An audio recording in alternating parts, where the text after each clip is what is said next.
now. Yes. All right. We are live. It's a scary thought. Is it? Like, is it scary that we are live or that we are alive? Yeah. Because the things that we've done, I know plenty of our histories. Being alive is a little on the surprising side in some points. All right.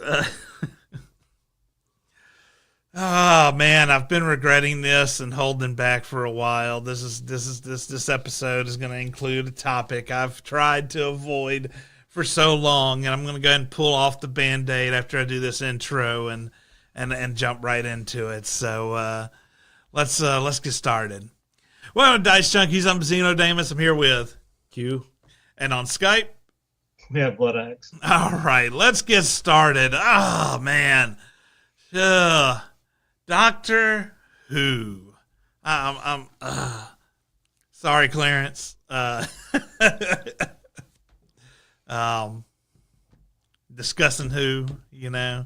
I know. I think you guys are still putting out episodes, and you know I appreciate you guys forcing through it and trying to pretend like you like it. I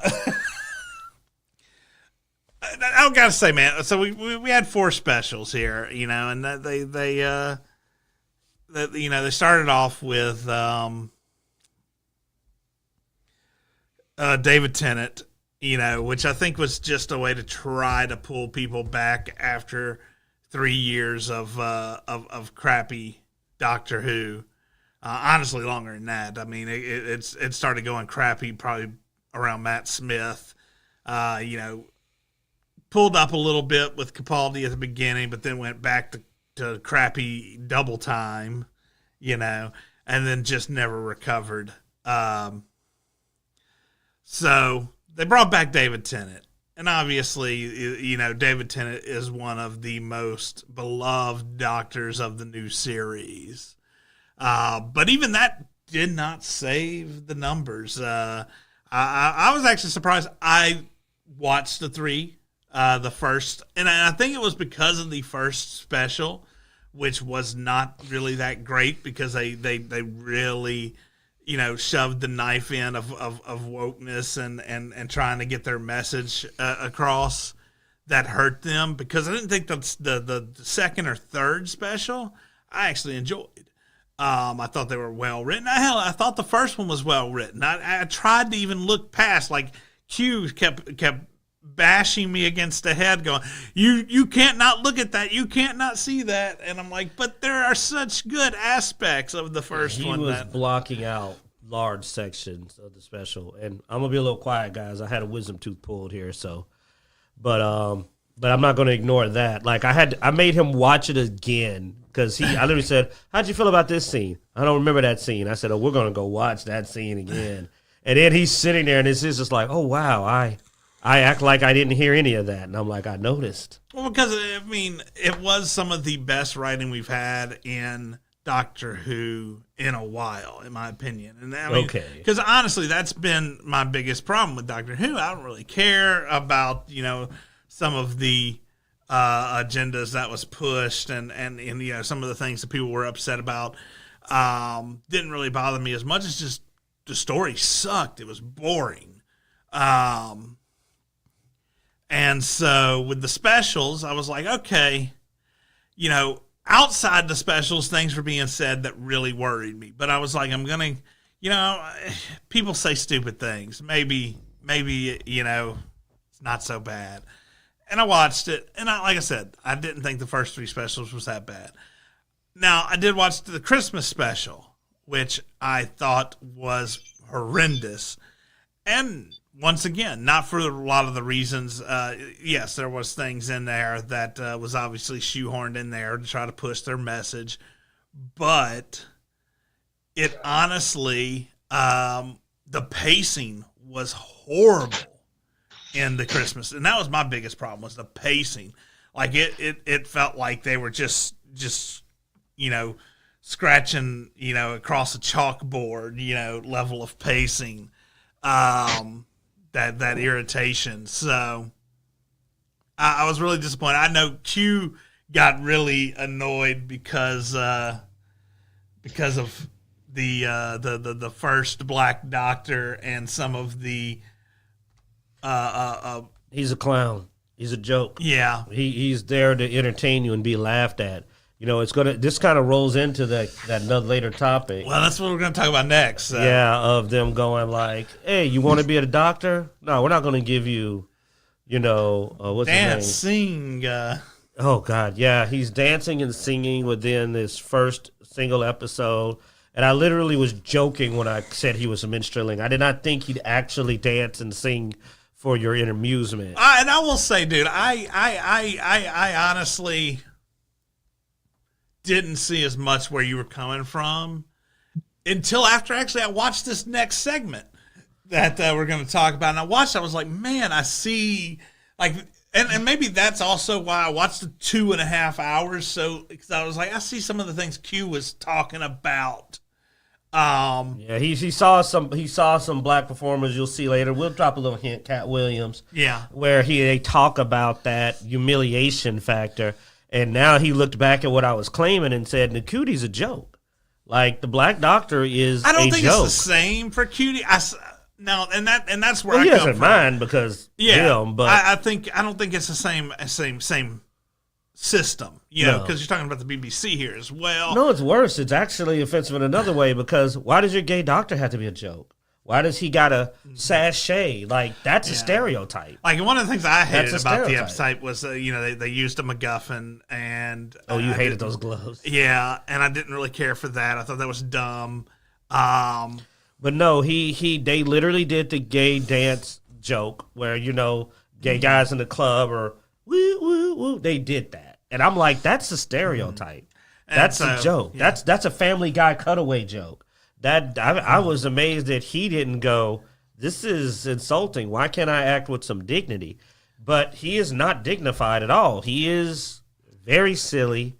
He is there to be laughed at. And he reminds me of Jack from Will and Grace. He's that flaming gay guy you're supposed to laugh at. And he's the Black Doctor. I'm like, wow, we got double offense. The first Black Doctor is a joke, and the first gay doctor is a stereotype. That's not good. Yeah, and now they're already talking about they're already filming the second season for that Doctor, and that may be his last. Like, he doesn't talk like there may be a third season, or there's a lot of things up in the air. I think there is some BBC funding. I know there was a cutoff date for that. I'm not sure exactly when that was, but so we may only get two seasons out of this one. What it is that when interviewed, both the actors are talking about looking into other stuff after a mere 2 seasons, which implies that they already are very short for this world and are not going to get a lot. And, I mean, there is a record of one Doctor only getting 1 season, but 2 is rare. Yeah. Normally you get 3 full seasons.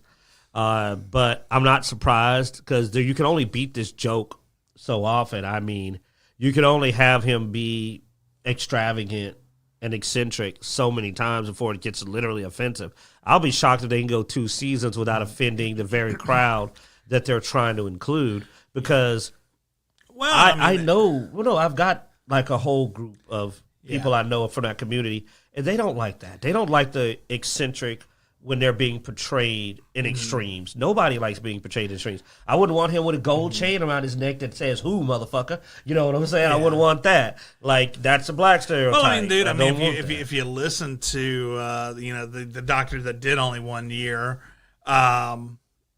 talk, Dave Elkinson actually mentions a lot of the people behind Doctor Who, and I think he saw sort of the direction they wanted to go with a lot of this, and he didn't agree with it, is one of the reasons why he only had 1 year. I mean, he basically said you had to fire the whole crew if you ever want to get him back, So,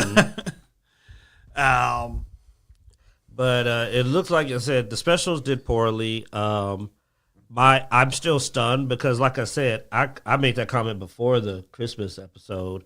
And I can't believe that he is dancing and singing within episode 1. He's just filling it all up. And I mean, he's in a wife beater and a skirt dancing. Yeah, I said it, Bloodaxe. It looks kind of like a kilt, but ask anybody that knows kilts, it's a skirt.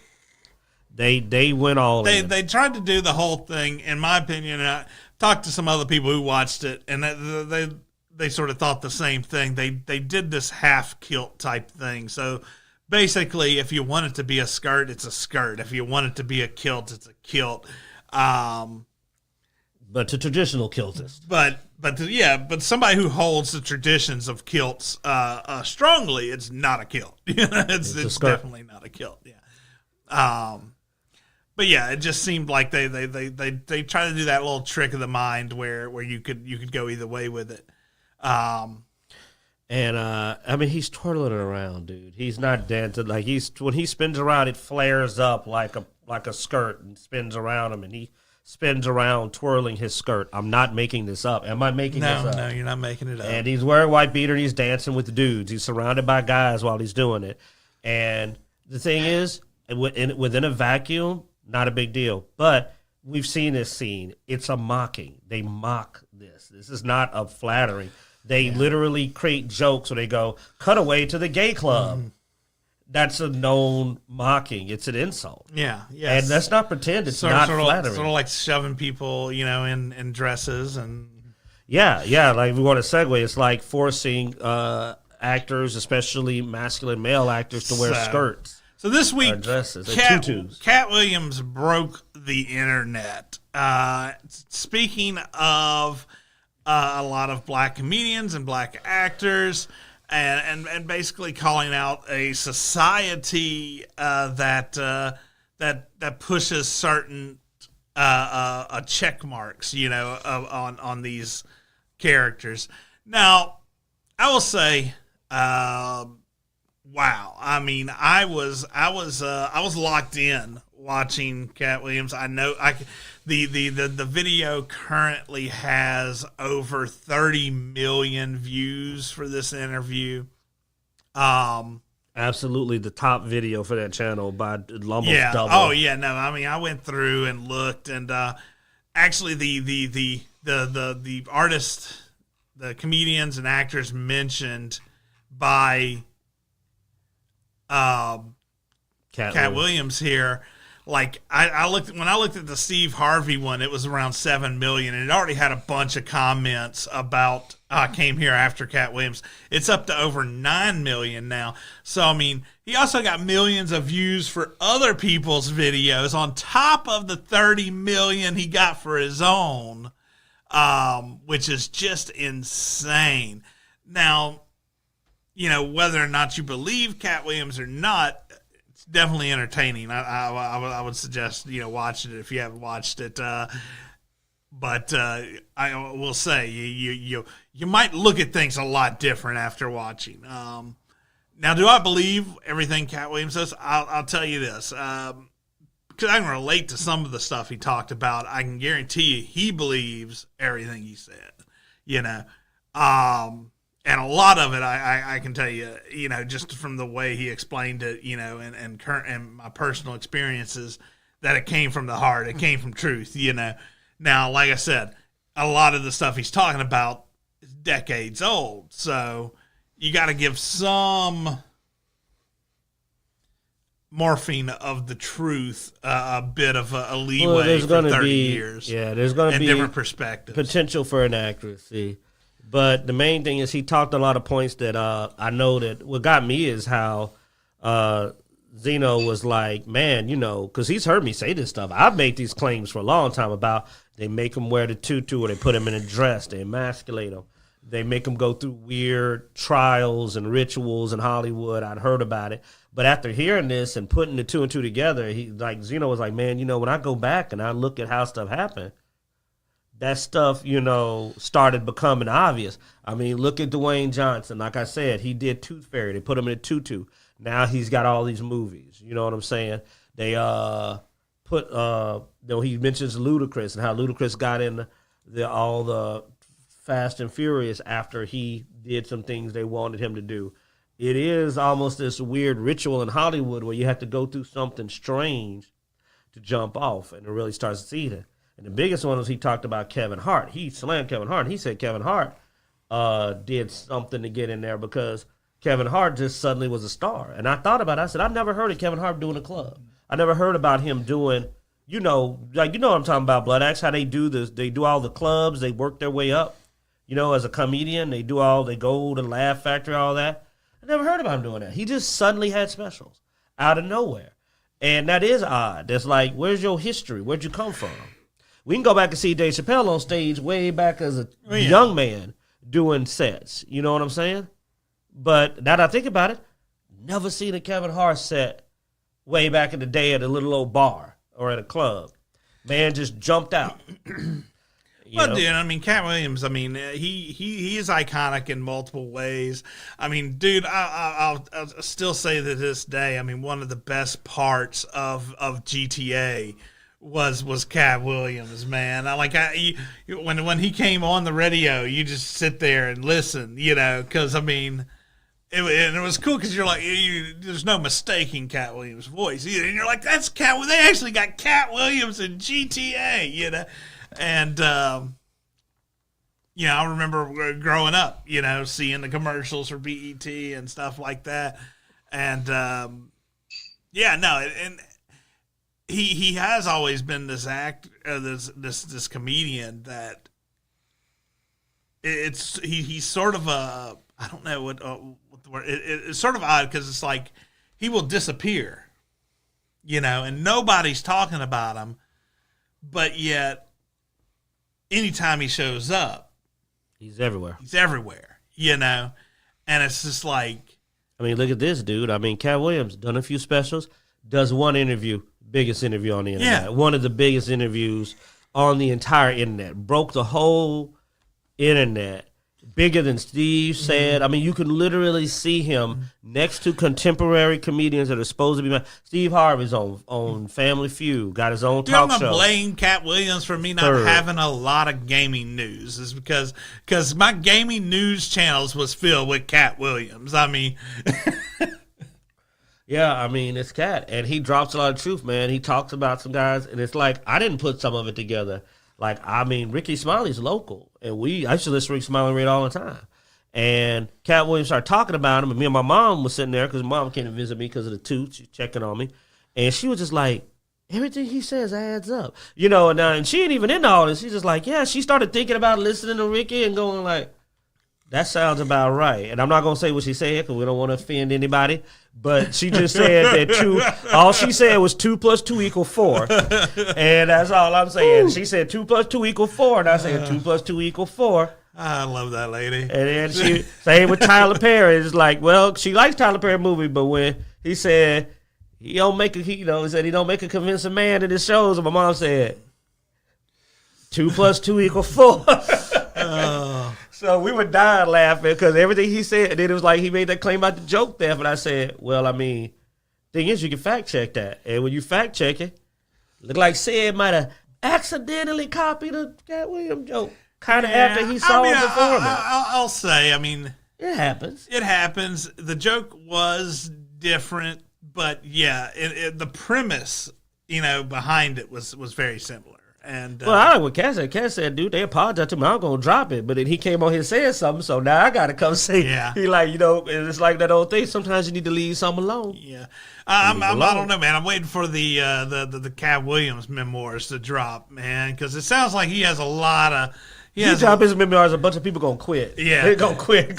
Sounds like he has a lot of dirt. They're going to be like Will Smith. They're going to be out on a boat, out there hiding in India. They're going to be out on a boat talking about, yeah, I decided to take a trip away. I heard Cat Williams about to drop that. Because the way they... Cat Williams list. Because Cat Williams claimed he ain't said it all. I believe he got heavier. Yeah. He got some loaded in the chamber. What you think, Bloodaxe? Oh, yeah. People can only share so much information publicly. And we've done some interviews where we had to cut some content out because it's not something that they want to share publicly, but they know a lot more than what they're letting on. I haven't seen the Cat Williams interview, but it is interesting that you guys happen to stumble upon one of the few sports podcasters for a non-sport show with Shannon Sharp. Yeah. I did find that interesting, though. I've seen some of Shannon's interviews before. And he's a really good interviewer. Like I've watched a couple of his things before, and so I was like, oh, okay. I was like, well, I like Cat Williams. I'll check this out, because it was just Cat Williams Unleashed. He had sent me something a while back, a few weeks ago, but I didn't pay that much attention to it. It was some small things that Cat had said, and I was like, yeah, okay, yeah, I can see that, but nothing. But and then I saw this, and I was like, let me check this out. And I was playing a video game, and I threw it up on the other monitor, and I'm over there, and I'm just like, huh? And I just was like, Alt F4 the game, and just sat there for like 2.5 hours, not even, and I'm there, I'm like, hey, Q, how you feeling?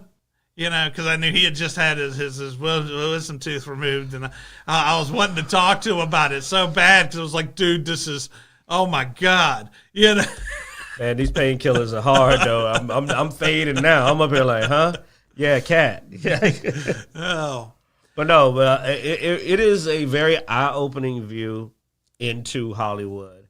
And I think it's really great for this to happen right on the butt of, we ain't going to talk about it, but that list, the list. Yeah. It's kind of nice to realize that, man, Hollywood's a nasty place. Well, and Kat actually, referenced that as well. And he talked about maybe 2024 is going to be the year of truth. A lot of things are coming out. People can't hide the secrets no more. It's like, people are getting tired of a lot of the cover-ups and a lot of the, and 2024 may be an interesting ride. That's all I got to say. I mean, on good news, something a little lighter. Let's move on.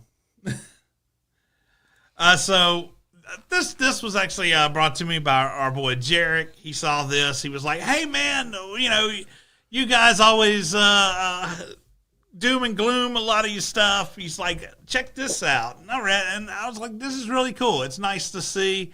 I've been trying to play Ultima Online again with my brother because we used to play it when we were young. And we got on a server. Come to find out, man, they had super monetized the hell out of it. It's not the same game anymore. It was sort of heartbreaking. But if you were an OG City of Heroes player, well, there were some fan servers after the servers were shutting down for Cities of Heroes, and City of Heroes actually gave their stamp of approval to the fan servers and actually, made them official so that the game can continue even without the without NCSoft. So basically, they've released the license to some of the fan servers so the game can live on for people that really love it. And that's cool when they decide to not bury the game with them. Some studios bury a game. Heck, Sony and some others are notorious for shutting some stuff down lately and people not being able to get access. There were rumors that Nintendo was planning to make some of their older games unavailable. Physical media is being wiped out. Our boy Bloodaxe can speak to that. He hates that. They're getting further and further away from allowing you to buy physical copies of the game.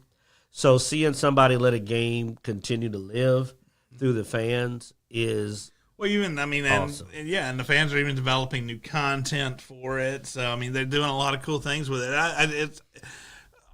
I'm almost wanting to check it out just because I'm like, it's pretty cool. I never got in the City of Heroes, but it was during the time that I was married. I didn't have the luxury of jumping into it, but maybe worth checking out.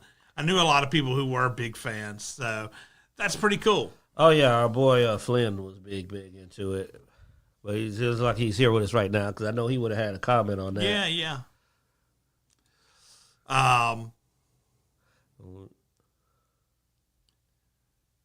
Yeah. Now, back to I guess some doom and gloom. I don't know, man. I think that's good news. Katsuhiro Harada went off. Yeah. So he pulled a Cat Williams. There've been a couple of instances this week where Japan has sort of been attacked by the West on the content of their games. One of them was the Tekken 8 director who responded to a tweet basically calling the Tekken 8 team racist due to a character not having a reveal trailer yet. Now, here's the thing. We also know not every character is included in a roster when the game releases. He may not, have a video yet. He may be late in production. Who knows? But yeah. So basically, they were accused of being racist for not releasing having an Eddie Gordo reveal trailer. So after the unapologetically black Tim Tiger 16 says the only reason why Eddie Gordo hasn't been revealed yet is because the creators of Tekken are racist, don't care about black characters, are dark-skinned people, so it's going to be a while until the real fighters come out instead of these whites, Latins, and Asians. I like that 2 of the 3 groups he mentioned are minorities that he's complaining about. Well, here's the thing. I mean, this is developed in Japan, so the minorities are the whites and the Latins. I mean, but the response was, if you think you can just claim anything that way and it will pass, you are mistaken. Leroy and Raven will kick your ass, which are 2 other black characters that have been revealed already. Come to think of it, there are no Japanese characters in American dramas and movies that I love, but I have never felt discriminated against because of it. What do you think is the crucial difference between you and me? I'm sure you don't understand. You're not logical at all, and you are simply a delusional person who doesn't even realize that even if it were an emotional argument, it doesn't make sense. And the funny thing is, I then pointed out that Tekken 7, along with Tekken 8, actually is one of the few fighting game series that actually has multiple black characters. Usually in most fighting games, you get one black guy. Mm-hmm. I even think currently in Street Fighter, they haven't put out Balrogs. They only have DJ, so I believe. No, they have DJ and they have the Kimberly, so they have 2. But Tekken has had 3 black characters in its series in 7. If Eddie comes out, they'll have 3 again. They have Latino. They have Spanish and Mexican, different. They have like Spanish, and then they have Mexican luchadors. They're actually possibly one of the most racist. We went through, there was Thai, there was Indian, there were Middle Eastern, Arab. They have probably the most diverse roster ever. So this dumbass picked probably the most diverse game to complain about, and then he made an inaccurate complaint so bad that X had to make a comment about it, which we're looking at here, where X specifically said, they put a readers added content where they say, this post implies that there are no black characters in the game. This is incorrect. There are already 2 in the game. Now, when the dang media you put it onto has to go, by the way, this guy's lying. Yeah. There's 2 black characters in the game right now. You're an idiot. Yeah, which I mean, they do. I've seen X do this a lot on inaccurate stuff like this. So I was happy to see it on this as well. But one of the first characters to appear in the game was Leroy. Like, he was one of the early ones to appear in their trailers. Yeah, and he was a fan favorite. One of the first. Yeah, I mean, dude. I mean, I got beat by Leroy so bad so many times. I mean, Q. Big gold statue of him in the middle of a stage. He's got a stage with a statue to him on the stage.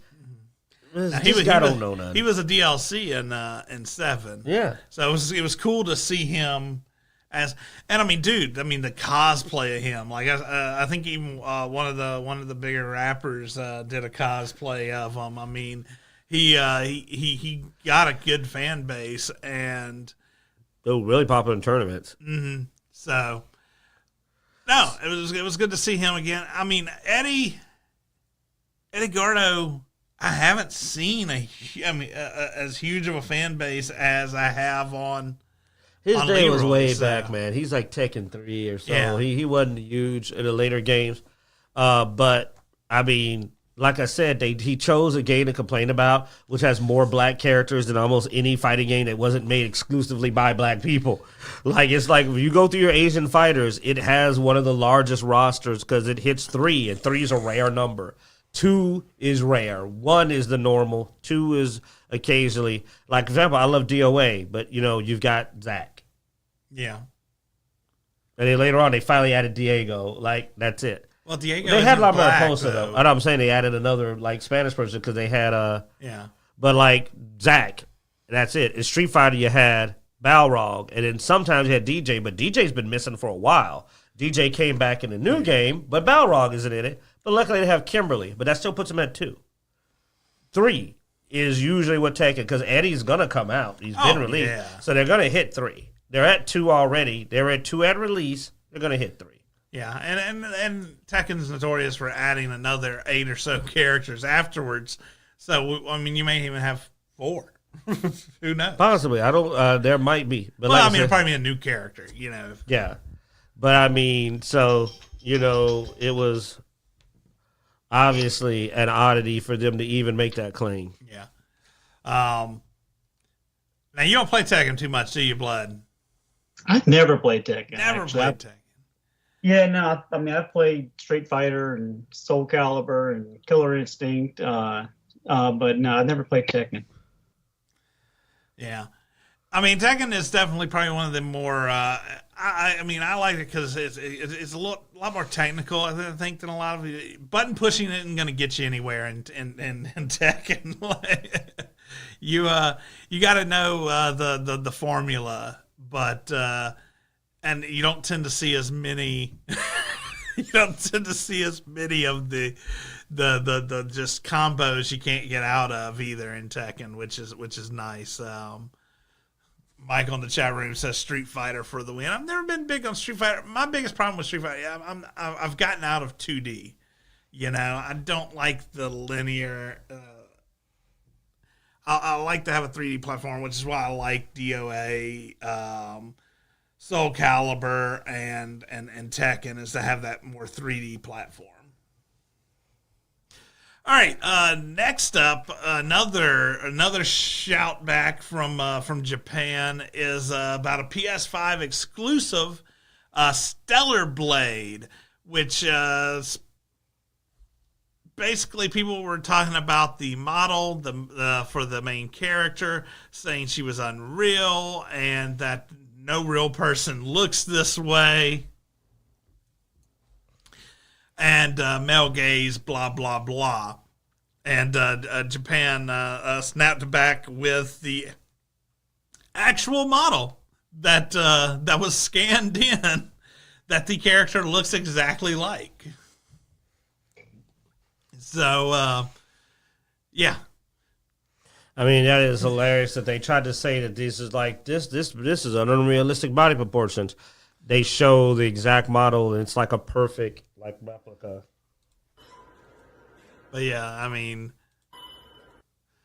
there's all the cameras scan in, so. I mean, it's literally, and then we went and checked out some other pictures, and she's got the figure. Yeah, she's got the figure the character has. Go to her Instagram. She shows off all of that figure, and it is definitely scanned in well. I don't know what to say on this other than it's just I find it fun to see people get told off. I don't know. I mean, the thing is that it's been proven this is a lie because we went and looked. We were watching a video where they showed you the model for Aloy. They showed you the model for Mary Jane, and these are two beautiful women. And you're like, that isn't even what the model looked like you used to scan. And they went in and just messed them up, man. Like, they look worse than me yesterday when my face was swollen. My face still a little swollen. They were like, they uglify the characters. So then they claimed that they did this because women don't look like that. And it's like, the woman you scanned looks better than what you did. Yeah. So Japan ain't playing this, man. Japan's clapping back. I guess that was sort of where a lot of the direction on this went was why is the West sort of scaling down the characters to where they don't match the models, which is sort of weird. I don't. They're not. They don't tend to uglify the men. The men tend to still have the very sharp jaws and muscular bodies and so forth. But as far as the women go, they seem to be trying to scale them down and try to make it out to be some kind of Western point of body positivity or something. I don't know. What do you think, Blood?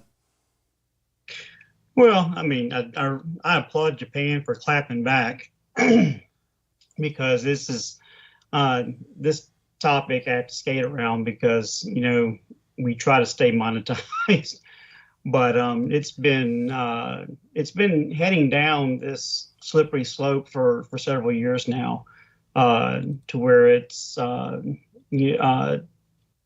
fat positivity and some of the other things that I'm like, dude, no one wants to see a fat person on TV. I'm sorry, it's not attractive in any shape, fashion, or form. But the fact that Japan said no, here's the model that we used, and it's not AI generated. We converted it over. Kudos to them. And the fact that we have studios that aren't ashamed to have some eye candy out there because majority of the gamers are guys, and most of the guys, they want to see something attractive on the screen, whether it's a female or whether it's beautiful scenery or some of the more creative monsters that we were able to fight up against. So I'm glad they're digging in their heels and they're defending their stance on it, as opposed to backpedaling and trying to placate the ones that are coming at them on social media. I wish that more of the American studios would take the same stance. Yeah, absolutely. Let's see. Next up, we have. Oh goodness, I'm sorry, Jarek. Oh, sorry. Star Citizen. Star Citizen truly outdoes itself with a $48,000 bundle for its most loyal whales. If you don't know what Star Citizen is, Star Citizen has been around for about a decade now, and is a fan-funded game that basically used selling digital models of starships as the way to fund their game. Starting off relatively reasonable, but some of the ships I've seen have gone for hundreds of dollars, and now they're like, you want all the ships? We'll sell them all to you for oh, game. Look, man, I'm trying not to be too mean here. Sorry, chat room. Our boy Jarek. Hey, Jarek only got hit for a little bit. He didn't get jumped into the price of a car, $48,000. He says in the chat room, at this point, it's like the origin of the entire NFT scam. They pretty much are the first. They were doing it before it became popular. And here you can have all of it for $48,000. Even the ships that haven't been made yet. Some of the ships haven't been made yet. Yeah. So you're getting ships that aren't even in the game. And the game is an alpha. It's not even in beta. It's an alpha. Yeah. And had they said it's made millions? Like it's cleaning up because it's draining dry. This is the same dude who created like this super development group in like the EU or something. I know there was something he was spending millions on a few years ago we were talking about. And it's just, oh man, I can't believe they had the gall to drop a $48,000 package. This game is going to be the first game that was ever profitable before it came out. Like they had to have made all their money back. They've made more money than Spider-Man 2 already, like on this game. Because the thing is, there's a guy who, like right there, one of the guys that is 30,000 in. $30,000 in already. Yeah. I mean, dude, this is just insane. There's somebody clocking in at 27,000. So this game is making mad money off of selling you incomplete. Because if the game in alpha, that means that the game you have right now isn't even the game. Yeah. Because an alpha game can change massively before beta, which means they could take all those ships out and make you buy them all again, which would be hilarious. Yeah, I don't see that happening. But I will say, what you gonna do? Now, What you gonna do? Legally, they can. as mentioned in the chat room, Chris Roberts, the guy over this, did the Wing Commander series, which I will say was a really good series back in the day. And so he did come in having cred at that time. So I do understand that coming from the chat room. Yes, he had cred. I agree, and I agree with the had.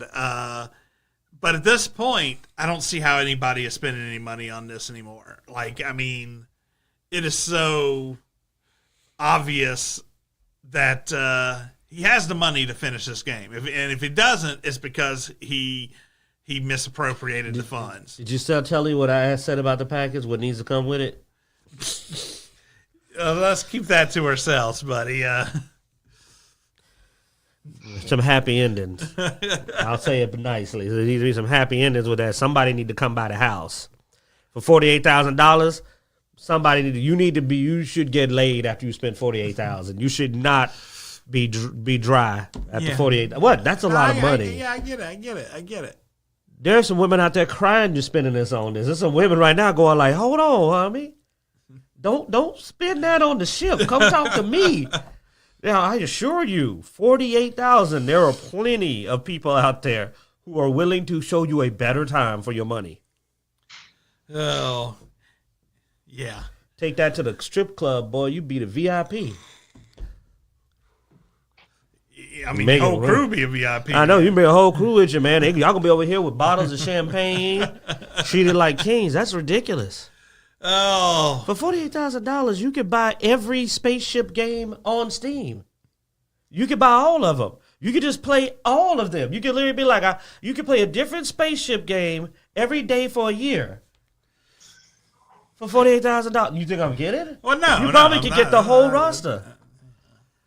How much does it cost? $48,000. You spend that on a Bitcoin mining rig, and you just make money. I mean, for $48,000, I get to just cheat. Like, I want to be able to I want to fly around a Death Star. For $48,000, I get a Death Star, fully crewed. I mean, with the cover over the exhaust. There's a lot of ships on there. Maybe there is a Death Star. I don't know. No, them little punk ass ships. None of the. I've seen bigger ships on Starfield. With the Starfield glitch, and you can fly a space station. For $48,000, you got to have a space station. You ought to have a space station. That isn't a space station. There's a lot of ships. For $48,000, I want Unicron. I want a Transformer. That's what I want. I want a ship that turns into a giant robot. But Bloodaxe, he'd have to have the whole mech assault team. He'd have to be like, you'd have to have a bay filled with mech assault, wouldn't you, Bloodaxe? As long as I get my Timberwolf, I'm good to go. I mean, some of those that's just a freaking four-wheeler, like in a tank. It's a joke, man. For $48,000, there ought to be a corner of the galaxy that's mine. Just Q-land over here. There's 3 or 4 planets with my own little sun, my own little galaxy for $48,000. Yeah, I mean, that is too much money for some ships. There's a lot of ships, though. You can't fly all the damn ships. You can't fly but one at a time. Yeah, over 175 vessels from every manufacturer of note. And why would you? Yeah, and several of those were crappy. We can see it from here. There's probably about 10 ships you would use. You would use the 10 top ships.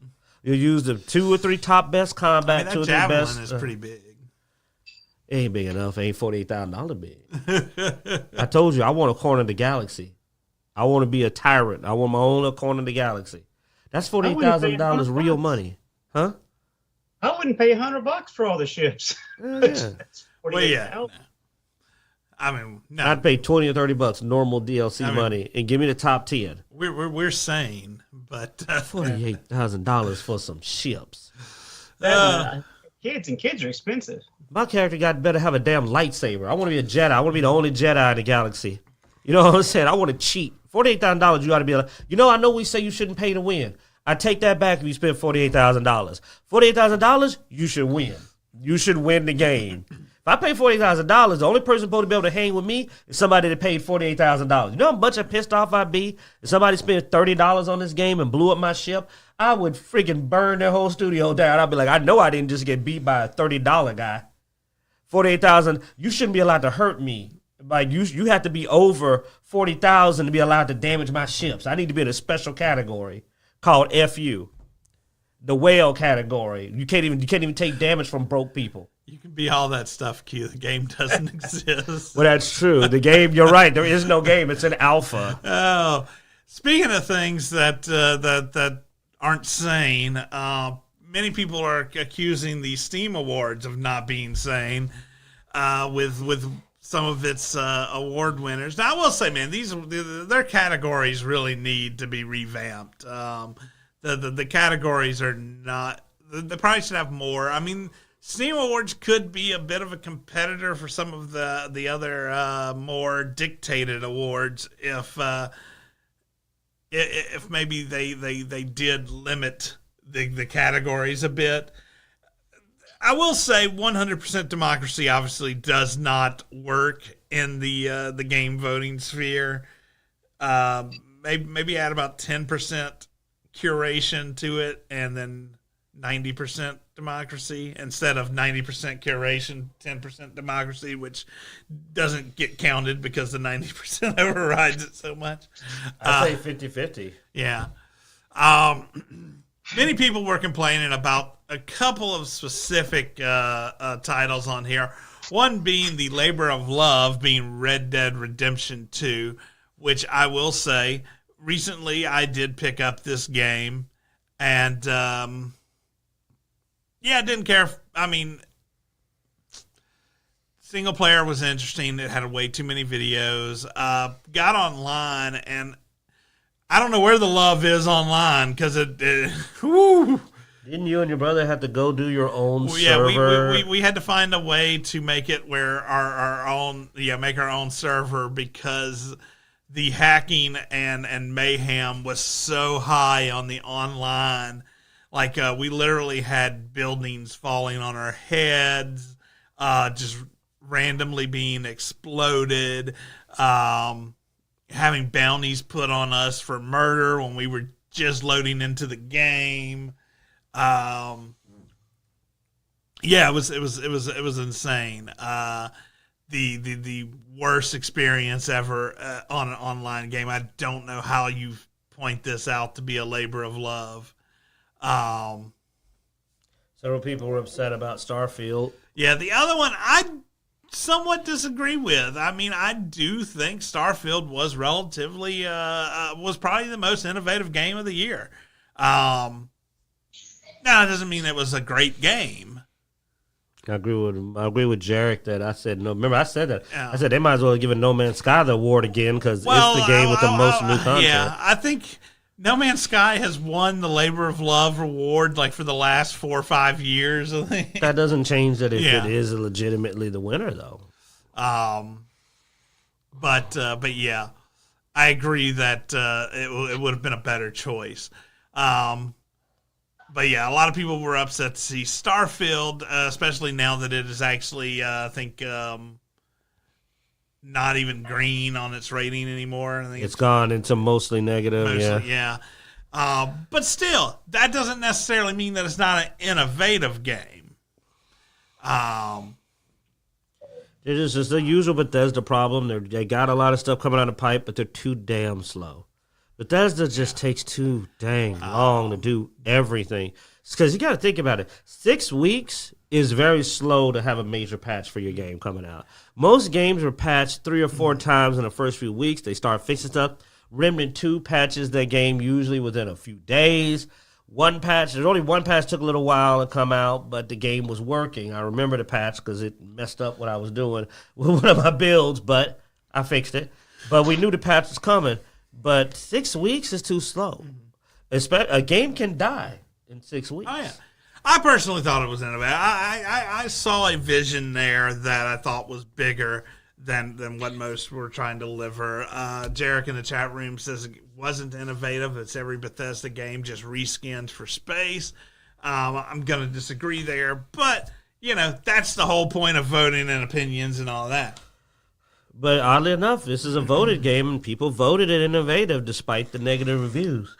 So people thought that it was innovative. Me, I'm waiting for the patch. I'm curious to see what it's going to turn into because no Bethesda game ends where it begins. And I'm curious what it ends. But I will admit, I tried to go play it, and I won't lie. I told him, I said, I went back and played it yesterday. I only was able to do an hour before I got bored. I did hear several people complain about Atomic Heart being outstanding visual style. I haven't played Atomic Heart, but I've seen it. I played it. It looked good. It looked interesting. Was the gameplay great? No. Was the story great? No, but it looked good. That had an interesting visual style. Mm-hmm. A unique aesthetic that you don't see in a lot of other ones. I can't point another game and go, this looks exactly like that. It was its own thing. Now, that's it. That was it. But hey, it looked good. Yeah. Lethal Company has been very popular multiplayer. Hogwarts makes sense. I mean, they gave it for Steam Deck, but I mean, we're still one of the most top-selling games of the year. I mean, it's in the top 3 on almost every list. Yeah. Where you don't see the game of the year, but they haven't put numbers out. I'm still real curious about what's going on with that, with no numbers on Baldur's Gate 3, because it's a great game. They had to have done well, but why are they hiding the numbers? Well, I mean, we can see the Steam numbers, sort of, but and it's doing well there. So, but yeah, no, Hogwarts is definitely, should have been on other lists. I think got sort of blocked. Not a Steam Deck guy, but yeah, it's from the gameplay I've seen, I would expect it to play well on the Steam Deck. So, and then of course, Game of the Year was Baldur's Gate 3, which, once again, user voted, so... That's the only thing that other Game Awards got right. Yeah. All right. As you notice, certain games don't appear here at all on Steam, and they were on Steam, so I mean, some of the games they were putting up there. Now, some of those games were console exclusive, too. But let's do the finale, because we want to talk about seeing some numbers. Yeah, so the last thing we're going to talk about is a movie we had mentioned that we're coming back around now that the numbers have sort of come out, and people have been talking about the Marvel's box office was less than Birds of Prey, and Birds of Prey couldn't even get into China. So including China into the Marvel's Birds of Prey. Still didn't. And almost everybody recognizes Birds of Prey to be a horrible movie. So... Look, well, I believe the number for the drop-off was 78%. Yeah. Which is massive. And here was one of the interesting things is Birds of Prey only opened at $33 million, while Marvel's opened at $46 million, but Marvel's had a 78.1% drop-off versus the 48% drop-off saw by Birds of Prey.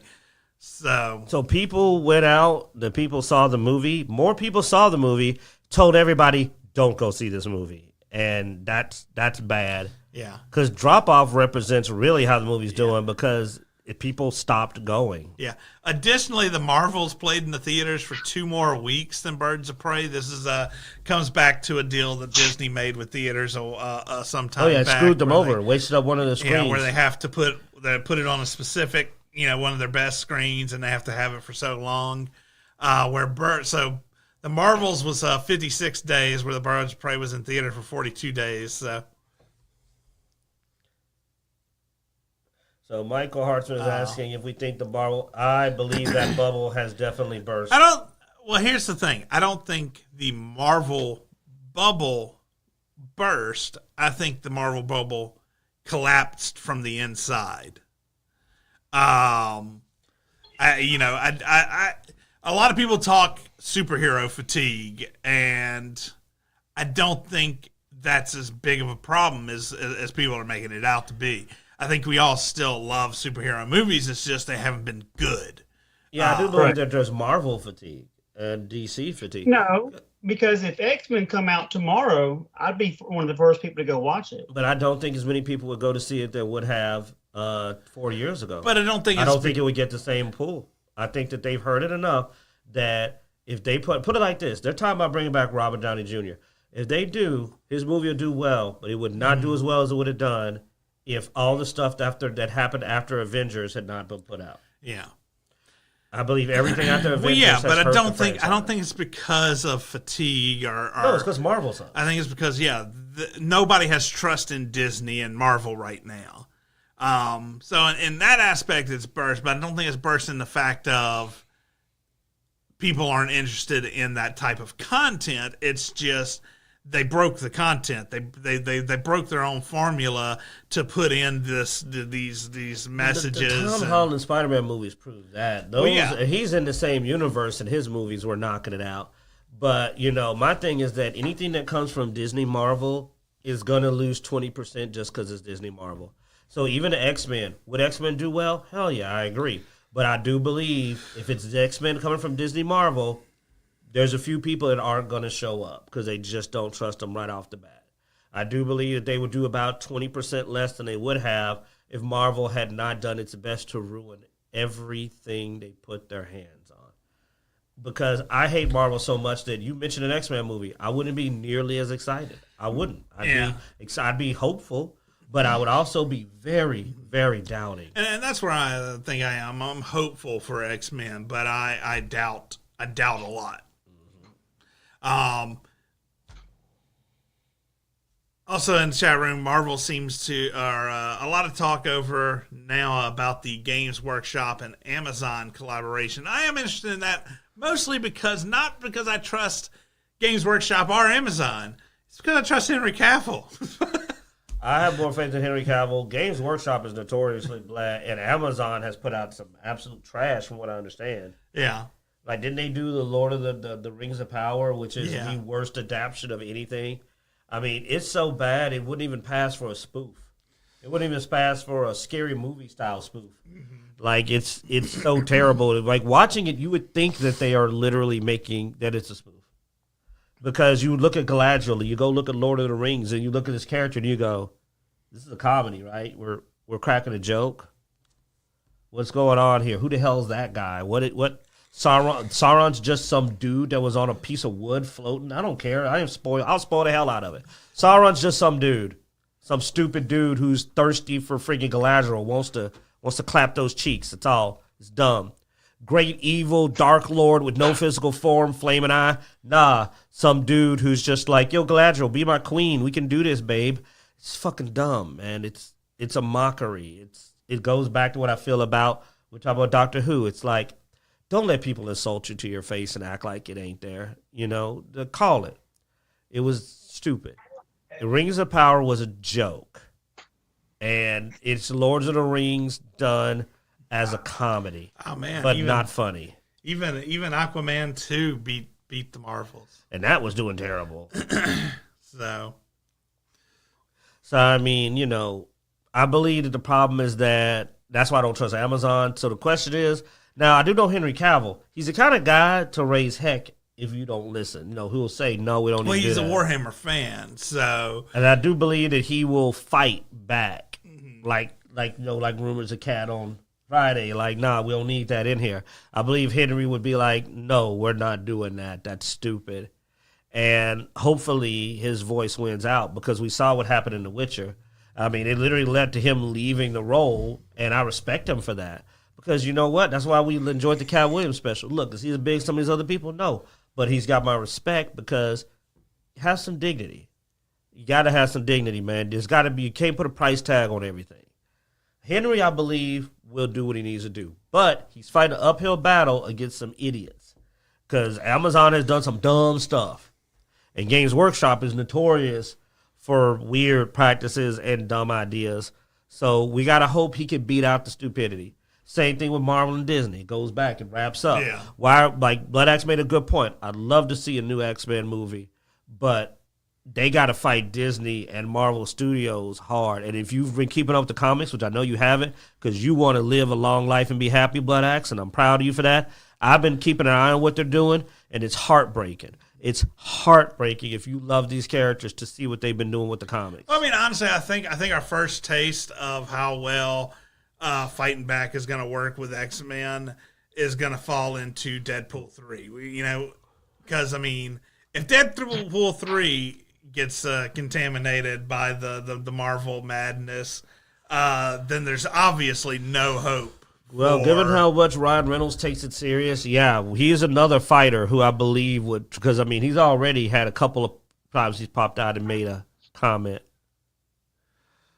Yeah. And I mean, my hope is that, now, that'll be a good, like you said, because it's probably going to be the lead-in to it, due to the crossover. So let's keep our fingers crossed, Bloodaxe, and hope that we get more of a Ryan Reynolds X-Men and less of a, was it Paul Feig or whatever, or Kevin Feige? Yeah, Kevin Feige version, because She-Hulk was a catastrophe. Yeah. And just wow. I mean, that felt like that was a show written by people who hated comic books so much. And you're never going to get a good product from somebody that hates something. If a guy hates something, he's not going to put A+ effort in. True. That's all I can say. Yeah. Shout out to Yu Hakusho in the chat room. Yeah, they did a great job at working with the source material while cutting the corners they needed to cut to make it work on TV. So it's doable. It definitely is. So we'll see what Games Workshop and Amazon pull off. I mean, I'm definitely going to check it out. But who knows? That's going to wrap us up, guys. If you're interested in wasting or having an interesting 2.5 hours, check out the Cat Williams special, man. That stuff was amazing. We'll keep an eye out on the gaming news and geek news, and we'll be back next week. So be sure to check out Dicejunkies.com, where you can find links everywhere we are online, Twitter, Twitch, Instagram, Facebook, all that good stuff. Be sure to like, subscribe, and hit that notification bell. And as every week, we hope you enjoy.